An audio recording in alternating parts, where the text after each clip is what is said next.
밤 이렇게 시간이 안 가는지 정말 버스안에서 고잉 이불 속에서 고잉 고잉은 언제나 너에게 고잉 Assalamualaikum warahmatullahi wabarakatuh. Perkenalkan, nama saya Vena Amelia, NPM 2341239, kelas akuntansi 23A, mata kuliah Sistem Pengendalian Manajemen. Nah, di sini saya akan menjelaskan tentang karakteristik sistem pengendalian manajemen. Secara sederhana, SPM adalah mekanisme yang membantu manajemen memastikan bahwa kegiatan, keputusan, dan sumber daya diarahkan untuk mencapai tujuan organisasi. Sistem ini tidak hanya sekedar mengawasi, tetapi juga melibatkan proses perencanaan, pelaksanaan, pengukuran, serta evaluasi kinerja secara menyeluruh. Tujuan sistem pengendalian manajemen yaitu yang pertama adalah SPM adalah agar organisasi tidak kehilangan arah. Sistem ini membuat semua bagian bekerja secara selaras, terukur, dan bertanggung jawab terhadap hasil yang dicapai. Selain itu, pengendalian juga berfungsi sebagai alat motivasi dan perbaikan berkelanjutan. Karakteristik SPM, sistem pengendalian manajemen yang baik memiliki 7 karakteristik utama. Ketujuhnya saling berkaitan dan menjadi kunci agar pengendalian berjalan efektif. Mari kita bahas satu persatu secara lebih dalam. Ada berorientasi pada tujuan, artinya sistem pengendalian harus fokus pada apa yang ingin dicapai organisasi. Semua laporan, indikator, dan keputusan harus diarahkan untuk mendukung pencapaian strategi jangka panjang. Terintegrasi dengan struktur organisasi. Pengendalian yang baik tidak bisa berdiri sendiri. Ia harus menyatu dengan struktur organisasi. Artinya, siapa yang mengawasi, siapa yang melapor, dan siapa yang bertanggung jawab harus jelas.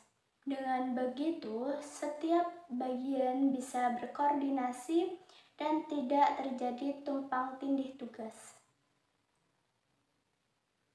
Bersifat komparatif. SPM yang baik bersifat menyeluruh. Ia tidak hanya mengontrol biaya tetapi juga menilai kinerja non-keuangan seperti loyalitas karyawan, kepuasan pelanggan, dan efisiensi proses produksi. Dengan pandangan yang luas, perusahaan bisa mengantisipasi masalah lebih dini. Adanya standar dan indikator kinerja dalam pengendalian manajemen. Kita tidak bisa menilai sesuatu tanpa ukuran. Oleh karena itu, perusahaan menetapkan standar atau indikator seperti target penjualan, tingkat produktivitas, atau margin laba. Indikator inilah yang digunakan untuk menilai apakah kinerja sudah sesuai rencana atau belum.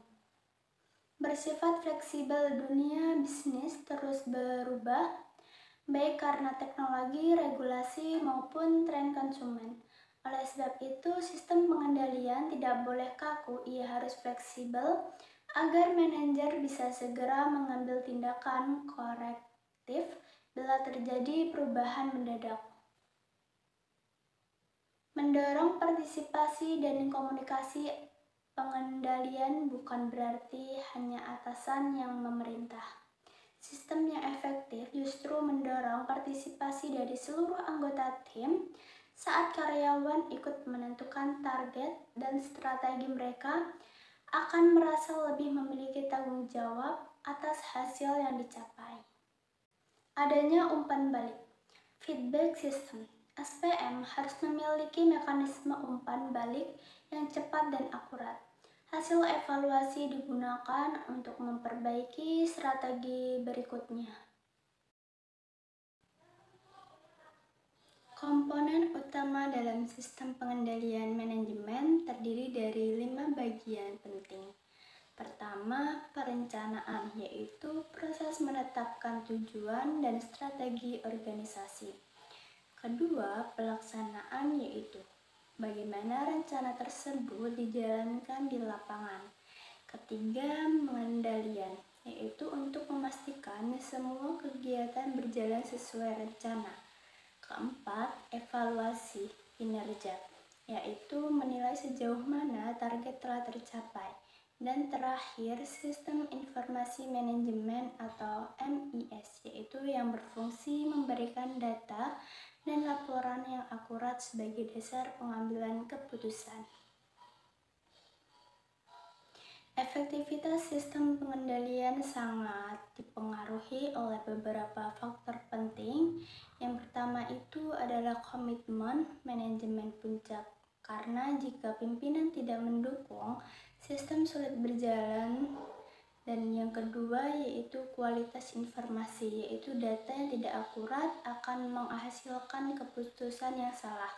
Ketiga, budaya organisasi, nilai dan etika perusahaan menentukan seberapa efektif kontrol diterapkan. Keempat, teknologi dan inovasi yang membantu pengawasan menjadi lebih cepat dan efisien. Dan terakhir yaitu kompetensi karyawan, karena sistem yang baik tetap membutuhkan sumber daya manusia yang paham dan bertanggung jawab. Sistem pengendalian manajemen memiliki 4 fungsi utama, yaitu fungsi detektif berperan untuk menemukan kesalahan atau penyimpangan dari rencana kerja. Fungsi preventif, yaitu mencegah kesalahan atau kecurangan sebelum terjadi. Fungsi korektif dilakukan untuk memperbaiki penyimpangan yang telah terjadi. Dan yang terakhir yaitu fungsi motivasional, yaitu berfungsi mendorong karyawan agar bekerja lebih disiplin dan fokus pada hasil. Dan yang keempat, fungsi ini menjadikan pengendalian manajemen tidak hanya sebagai alat pengawasan, tetapi juga sebagai alat pembelajaran.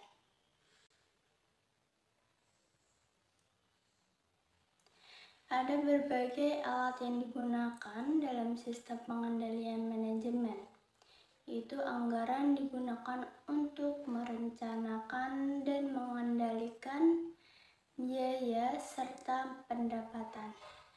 Balance sheet scorecard atau BSC yaitu digunakan untuk mengukur kinerja dari 4 perspektif, yaitu keuangan, pelanggan, proses internal, serta pembelajaran dan pertumbuhan.